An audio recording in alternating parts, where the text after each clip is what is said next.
Mermem Jess, Albania. So, namasyal po tayo dito po sa Albania. Tingnan niyo po, napakaganda po dito. So, titignan natin dyan yung malaking lake. Lake ng Albania.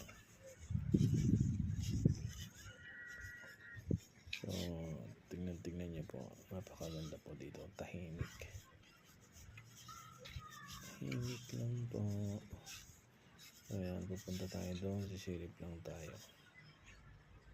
Silip lang. Yan po ang Albania. Sa mga nagtatanong po kung saan po dito sa Albania, nandito po ako sa Pogradec. Yan. At sa mga gustong mag-apply po dito, mag-apply na po kayo. Hiring po kami ng upholstery. Sa mga nagtatanong po kung ano yung trabaho dito, upholstery po ako.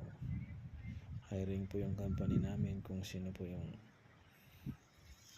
gustong mag-apply, message lang po kayo, mag-comment lang po kayo.